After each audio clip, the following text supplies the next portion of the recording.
যাদের ঠান্ডা কাশি লাগে তার ভিতরে প্রধান কারণ হচ্ছে অ্যালার্জিজনিত সমস্যা। সেটা নাকের অ্যালার্জি হতে পারে, ফুসফুসের অ্যালার্জি হতে পারে।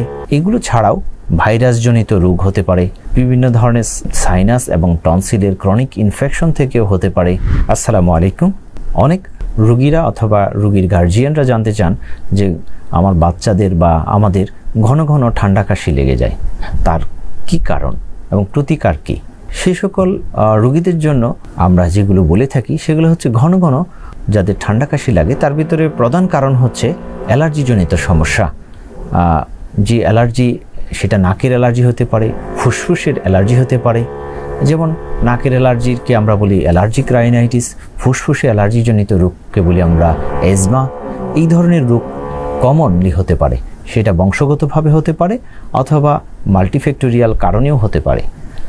এগুলো ছাড়াও ভাইরাসজনিত রোগ হতে পারে, বিভিন্ন ধরনের সাইনাস এবং টনসিলের ক্রনিক ইনফেকশন থেকেও হতে পারে, ধূমপান, এনভায়রনমেন্টাল যে দূষণ আছে এগুলো থেকেও হতে পারে। এবং কোনো কোনো রোগীদের রোগ প্রতিরোধ ক্ষমতা কম থাকতে পারে, সেই কারণেও তাদের ঘন ঘন ঠান্ডা কাশি লাগতে পারে। সে সকল রোগীদের জন্য পরামর্শ হচ্ছে আপনারা যে সকল বিষয়ে অ্যালার্জি আছে, ঠান্ডা কাশি যে সকল বিষয়ের সংস্পর্শে গেলে হয়ে যায়, যেমন সেটা ঠান্ডা হতে পারে, অতিরিক্ত গরম, ঘাম এগুলো থেকে হতে পারে, ধুলোবালি বা কোনো ফুলের রেণু, কোনো পোশাক আশাক বা নোংরা পরিবেশ এগুলো থেকে হতে পারে। যদি আপনারা নিজেরাই এটাকে খুঁজে বের করবেন কোন কারণে আপনাদের এরকম ঘন ঘন ঠান্ডা কাশি হচ্ছে, তাহলে এইটা থেকে দূরে থাকতে পারলে আপনাদের আশা করা যায় ঘন ঘন ঠান্ডা কাশি থেকে আপনারা মুক্তি পাবেন। তাছাড়া ভাইরাসজনিত কারণে কিছু কিছু ভাইরাসের ভ্যাকসিন আপনারা নিতে পারেন, যেমন হচ্ছে ইনফ্লুয়েঞ্জা ভাইরাসের বিরুদ্ধে যে ভ্যাকসিন আছে সেটা নিয়ে নিতে পারেন ঘন ঘন ঠান্ডা কাশি থেকে বাঁচার জন্য। এবং ভিটামিন সি সমৃদ্ধ খাবার খাবেন।